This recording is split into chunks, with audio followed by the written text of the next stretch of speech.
Welcome to Democracy Now!, democracynow.org, the War and Peace Report. I'm Amy Goodman. The Pentagon says U.S. airstrikes in Somalia killed more than 150 people it identified as militants at an al-Shabaab training camp, marking one of the deadliest U.S. attacks to date in the so-called war on terror. The strikes hit what officials said they believe was a graduation ceremony. Officials say they're unaware of any civilian casualties, but were unable to identify independently.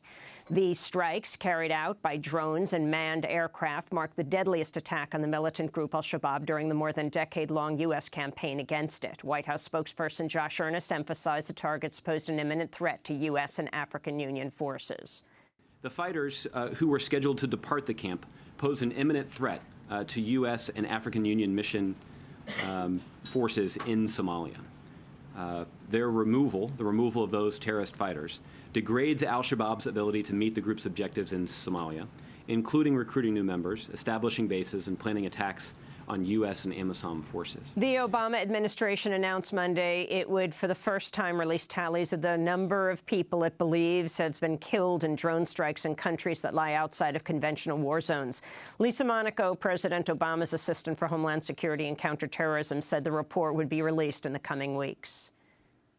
I can announce today that in the coming weeks, the administration will publicly release an assessment of combatant and non-combatant casualties resulting from strikes taken outside areas of active hostilities since 2009. In Tunisia, more than 50 people have been killed in a militant attack, sparking fears the violence engulfing neighboring Libya is now spreading across the border. Dozens of attackers descended on Tunisian town, attacking police and military stations. Tunisian President Beji Caid Essebsi called the attack unprecedented and blamed it on ISIL. Officials said at least 54 people were killed, including militant security forces and civilians. Voters head to the polls for caucuses and primaries in 4 states today, with Michigan seen as the top prize. Republicans are also voting in Hawaii, Idaho, and Mississippi. Democrats vote only in Mississippi and Michigan. Ahead of today's contest, former New York City mayor and billionaire Michael Bloomberg announced he will not run for president as an independent, saying he fears his entry into the race could help lead to the election of Donald Trump as president. Bloomberg said Trump is running, quote, the most divisive and demagogic presidential campaign I can remember, he said. Meanwhile, Mexican President Enrique Peña Nieto has refused to pay for the wall Donald Trump has vowed to build between the United States and Mexico. Peña Nieto criticized Trump, invoking the fascist dictators Adolf Hitler and Benito Mussolini. And there have been episodes in human history, unfortunately, where these expressions of this strident rhetoric have only led to very ominous situations in the history of humanity. That's how Mussolini got in. That's how Hitler got in. They took advantage of a situation, a problem perhaps, which humanity was going through at the time after an economic crisis. And I think what they put forward ended up at what we know today from history in global conflagration. Vermont Senator Bernie Sanders and former Secretary of State Hillary Clinton were both asked about abortion rights at a Fox News town hall in Detroit, Michigan, Monday. There have been no questions about abortion in the 7 Democratic debates so far. Both candidates strongly defended abortion rights. Clinton noted she has supported some, quote, late pregnancy regulation that would have exceptions for the life and health of the mother. As Michigan is in the spotlight over the primary, 7 families in Flint have filed a class-action lawsuit accusing Michigan Governor Rick Snyder of gross negligence after the city's water was contaminated by lead. The poisoning began when an unelected emergency manager appointed by Governor Snyder switched the city's water to the corrosive Flint River, causing lead from the pipes to leach into the water. Many are calling for Snyder's resignation and even his arrest. We'll have more on Flint after headlines. In Honduras, activists say the well-known environmental campaigner Gustavo Castro Soto, coordinator of Friends of the Earth Mexico, has been detained and denied permission to return to his native Mexico.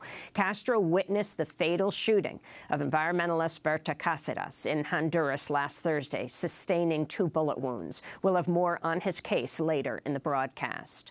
Venezuelan authorities say they're investigating an alleged massacre of 28 miners in the state of Bolivar. There are reports a gang killed and dismembered the miners in a bid to take over a wildcat that gold mine. In Boston, Massachusetts, more than 2,000 public school students walked out of class Monday to protest planned budget cuts. Despite threats that they would be marked absent for leaving, the students rallied on Boston Common at the State House and at Faneuil Hall, chanting, "They say cut back, we say fight back." Oklahoma authorities have set new limits for oil and gas companies after a vast increase in the number of earthquakes, including more than 6,000 last year alone. In 2010, Oklahoma saw just 3 earthquakes at or above magnitude 3, but last year that number rose to more than 900. The quakes have been linked to the injection of oil and gas waste deep underground. On Monday, Oklahoma regulators asked companies in central Oklahoma to reduce the amount of waste they're injecting by 40%. This follows a similar request last month for a Northwest region.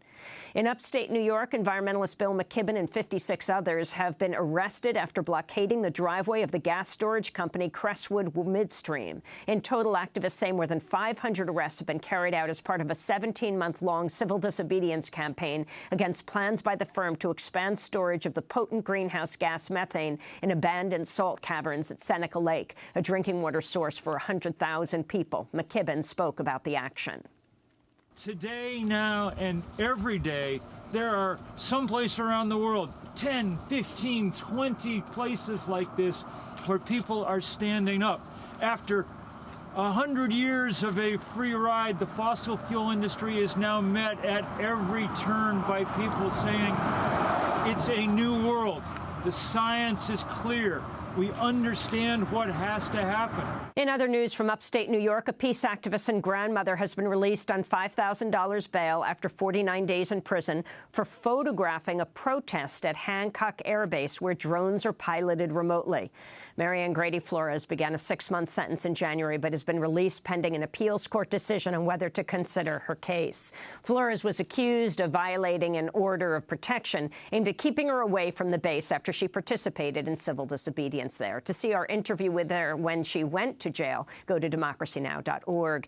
And events are taking place around the world today for International Women's Day. This year's theme is Pledge for Parity.